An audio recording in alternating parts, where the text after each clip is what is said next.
Bonjour à tous, je vous fais une petite vidéo pour vous parler un peu des séances qu'on peut proposer en fait aux jeunes pour ne pas les griller, mais tout en les faisant progresser dans ce que vous cherchez à développer. Et bien sûr, selon les âges, on ne cherche pas forcément à développer la même chose et on utilise un peu les fenêtres de tir du développement. Et pour cela, je vais vous faire une petite vidéo juste en vous parlant de la tranche de 11 à 15 ans. Bien sûr, de 11 à 15 ans, il y a quand même un différentiel de 4 ans. Donc après, à vous de juger en fait quel va être le dosage après du travail que vous allez faire selon le niveau et l'âge, bien sûr. Je vais vous donner quelques indications, bien sûr, par rapport à la croissance aussi, pour vous permettre de ne pas commettre d'erreurs sur certaines pratiques. Alors déjà, sur les échauffements, donc où vous êtes sur un échauffement dit classique, 10, 15, voire 20 minutes, hein, footing. Après, vous pouvez opter pour un échauffement avec des installations de petits ateliers à droite, à gauche. Pendant 10-15 minutes, ils tournent et comme ça, et ça les échauffe, mais de manière un peu plus ludique. Et sinon, moi, j'utilise aussi, par exemple, je leur donne chacun un ballon. Je les mets sous un panier de basket et je leur fais un tour du monde. Et un tour du monde, mais chacun avec son ballon. Donc, en gros, ils n'attendent pas leur tour. À chaque fois qu'ils ont fini, ils passent rapidement. Avec un petit challenge comme ça, avec des points. Ce qui fait que pendant tout l'échauffement, donc ils sont en mode concentrés un peu sur ce qu'ils font et ils jouent. Et puis au bout de 15 minutes, ils sont chauds patates. Et puis en plus, ils se sont mis en mode entre guillemets compétition. Ça dépend des séances que vous voulez faire. Des fois, ça peut être intéressant de les mettre en mode confrontation comme ça. Ensuite, après, vous pouvez privilégier trois types de séances. Moi, je privilégie trois types de séances. Et après, selon l'âge, vous allez peut-être en caser qu'une seule dans la semaine par rapport à ces trois. Peut-être que vous allez en caser deux. Peut-être que vous allez caser les trois pour ceux qui s'approchent de 15 ans. Et bien sûr, après, selon les trois séances que je vais vous proposer, vous allez pouvoir faire un turnover de ces séances-là. Euh, alors, avant chacune de ces séances, donc on passe par les gammes athlétiques. C'est important. C'est important pour l'apprentissage technique de la course à pied. Et bien sûr, vous savez, hein, j'ai pas besoin de vous le répéter. La technique, les gammes athlétiques vont leur permettre vraiment d'améliorer leur technique pour être beaucoup plus économique, pour être beaucoup plus efficace aussi sur leur foulée et aussi prévenir des blessures. Je vous laisserai regarder, je mettrai un lien au-dessus là pour que vous puissiez aller regarder une vidéo que j'ai mis en ligne sur les gammes athlées. Et bien sûr, après derrière, vous pouvez faire une séance mixte. Donc, première des séances que vous pouvez proposer, c'est une séance mixte, en mettant un peu ce qu'on appelle un petit travail de pied, de plot.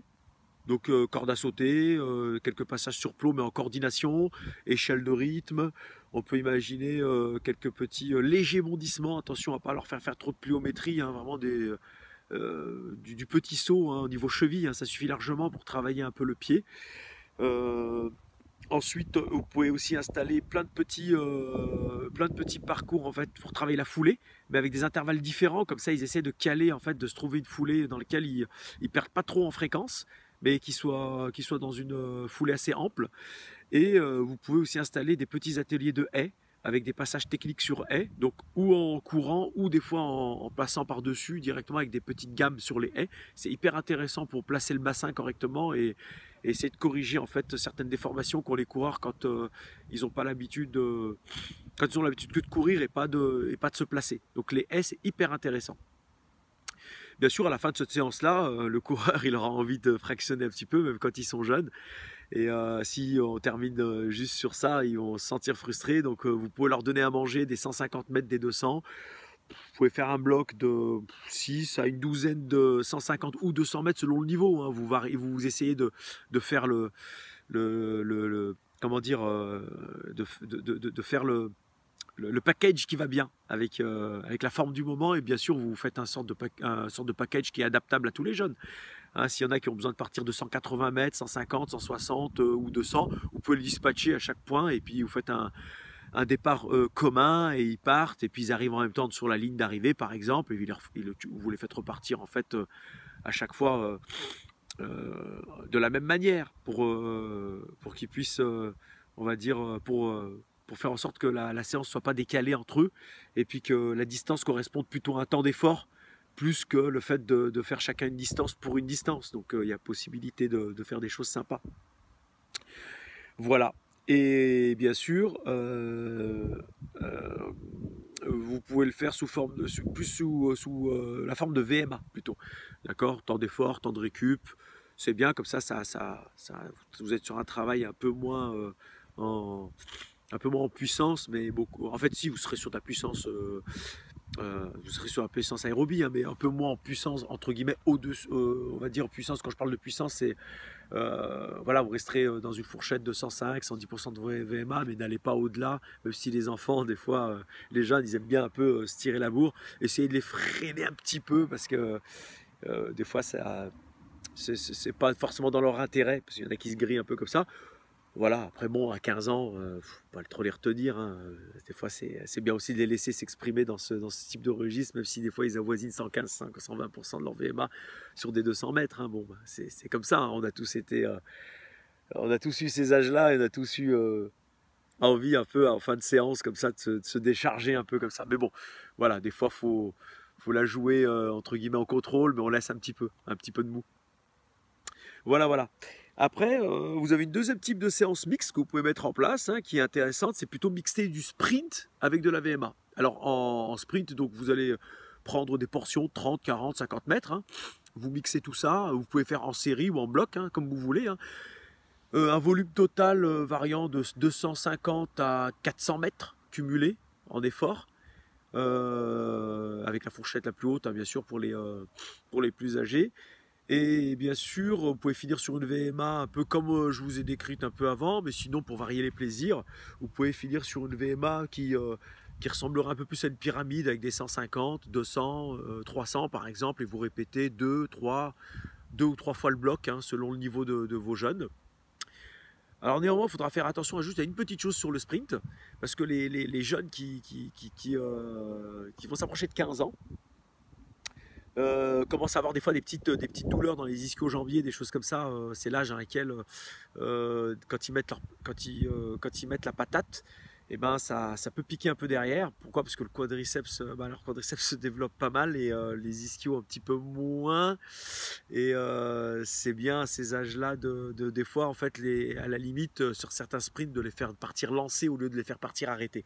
Parce que se partir arrêtés, surtout quand vous avez des demi-fondeurs qui sont pas sprinteurs pour un sou, ils mettent le corps en avant, ils sont en poussée tout le long et la schling, il y a des ischios qui sifflent. Donc ouais, des fois, de les faire partir un peu lancés, c'est pas mal. C'est pas mal. Bon, après, à vous de varier selon le niveau de chacun. Et puis c'est vrai que si vous avez des jeunes qui sont passés par les écoles d'athlé, ils ont un minimum d'apprentissage sur comment sprinter, donc vous avez un peu moins de risques. Mais bon, il y en a quelques-uns des fois qui sautent les étapes, qui arrivent déjà à 14-15 ans sans passer par les écoles d'athlé, à qui il faut apprendre un peu, on va dire, à leur donner certaines notions sur les phases de poussée pour pas se faire trop mal. Voilà, voilà.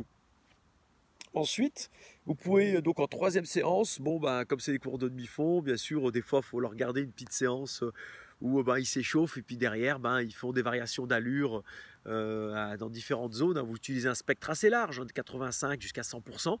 Vous faites ou vous travaillez en bloc ou en série, vous mettez plein de petites portions comme vous voulez, hein, des 30 secondes, des 1 minute, des 2 minutes, des 1 minute 30, des 45 secondes, comme vous voulez, vous les aménagez comme vous voulez avec de la récupération. Vous pouvez prendre des moitiés de temps de récup, des récup égales au temps d'effort, comme vous voulez, faites une sorte de panaché, hein, et que vous variez un peu. Et comme ça, en fait, ça permet aux jeunes sur un travail un peu en continu, hein, dans lequel l'effort cumulé, on va dire, sera entre 10 et 15 minutes, mais au moins dans une petite soupe qui durera entre 20-30 minutes en comptant les récup, et ben voilà, ils ont l'impression de courir tout le long, quoi. Donc voilà. Et alors ce type de séance-là, il faudra juste être prudent avec les plus jeunes. Parce que ce type de séance-là, pour les plus jeunes, quand ils n'ont pas encore les bases et qui sont encore en apprentissage, ça peut les dégoûter. Donc peut-être à privilégier quand ils sont à 13, 14, 15 ans, ce type de séance-là. Voilà. Et alors après, pour aménager ces séances-là, quand vous avez des minimes qui s'entraînent régulièrement, vous pouvez passer 2 à 3 séances par semaine, hein. Donc vous pourrez avoir la possibilité de mettre toutes ces séances-là, hein, dans une semaine. Ben, bien sûr, après, c'est pas une question d'âge. Des fois, à 15 ans, des fois, ils sont sur d'autres activités sportives, hein. Vous savez bien, hein, à 15 ans, on est des fois joueur de foot, joueur de basket ou joueur de hand. Et après, c'est à vous de voir avec le jeune ce qu'il aurait peut-être plus besoin, selon le groupe aussi que vous avez, hein. C'est pas évident de de sortir un jeune en lui disant bon, comme toi tu as fait du hand cette semaine, tu as fait ci, tu as fait ça, bah, au lieu de faire ça avec tes camarades, tu feras ça.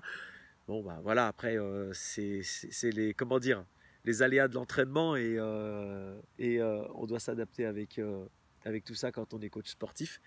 Donc en aménageant, on va dire, en aménageant un peu le multidisciplinarisme, le fait que les enfants soient multidisciplinaires et donc à nous de jouer avec ça. Et puis voilà.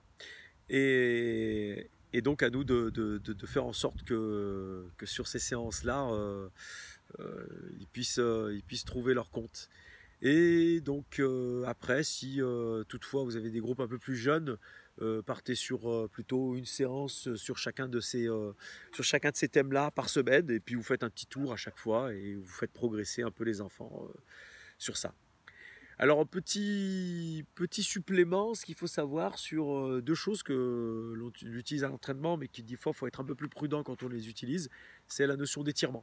Alors, les étirements, c'est vrai que c'est important à ces âges-là, c'est important quand même de leur inculquer la notion d'étirement, même si il faut éviter d'en faire de trop après certaines séances. Il faut garder en fait quelques séances, on va dire, de relâchement pour faire en sorte que le muscle il regagne un peu sa longueur un peu naturelle. Mais si par exemple, je sais pas, moi par exemple sur une semaine, vous avez décidé, quand vous avez 2 séances ou 3 séances, vous décidez de faire sauter au moins une séance de fond, mais vous voulez organiser peut-être un petit échauffement et d'assister un peu plus sur les étirements, faut pas hésiter. Et à ce moment-là, vous partez sur des étirements un peu plus longs que les 4-5 secondes pour juste relâcher les muscles. Et à ce moment-là, vous pouvez aller rechercher un peu à leur apprendre les postures quand on s'étire, apprendre à s'arrêter avant le seuil de douleur, à essayer de corriger aussi, hein, leur donner quelques notions un peu sur les étirements dits balistiques et les étirements dits statiques, les étirements un peu dynamiques, hein, et voilà. Après, il y a une autre notion aussi importante à déjà leur inculquer à ces âges-là, hein. À ce moment-là, vous faites sauter une séance des fois dans la semaine pour leur apprendre. Alors, c'est pas sauter pour. Vous faites pas, en fait, vous sautez pas quand je dis sauter une séance, c'est quand même de la plus-value hein, de leur faire ça. Hein. C'est pas je fais sauter une séance donc ils perdent quelque chose. Hein. Là, ils vont rien perdre. Donc, ils vont apprendre autre chose, entre guillemets. Donc, vous pouvez aussi des fois sacrifier une séance dite de course et leur faire une séance des fois de renfort, et à ce moment-là sur les renforts vous leur apprenez les postures, vous leur apprenez les gestes, vous pouvez mettre un peu de charge mais légère à la limite sur certains exercices, et sinon leur apprendre aussi pas mal d'exercices avec les élastiques, parce qu'avec les élastiques on peut faire pas mal de choses super sympas pour les enfants, pour les jeunes, et qui travaillent pas trop mal. Après, vous avez vu dans la séance numéro 3 que je vous ai proposée, là, la séance dans laquelle en fait, vous faites un peu de variation d'allure, sur ces types de séances-là, comme vous allez avoir un peu plus de temps de libre après ce type de séance, et ben, vous pouvez profiter des fois d'un quart d'heure sur cette séance-là pour justement glisser un peu plus de travail de renfort et éventuellement travail de gainage, surtout insister sur le gainage qui prennent l'habitude du gainage et pas du gainage que statique, essayer d'aller chercher un peu plus des gainages un peu dits dynamiques en changeant de posture, en créant un peu des déséquilibres. Je vous mets une petite vignette un peu au-dessus pour voir quelques petits exos de gainage que vous pouvez leur faire. Voilà, j'espère que cette vidéo vous permettra de vous donner quelques éléments, quelques petites notions pour entraîner les jeunes. Si vous avez des questions, n'hésitez pas. Vous me les envoyez sur l'espace commentaire, et puis moi j'essaierai de vous répondre ou sous forme de vidéo ou directement sur l'espace commentaire. Et je vous dis à très bientôt, likez, partagez et abonnez-vous. Ciao.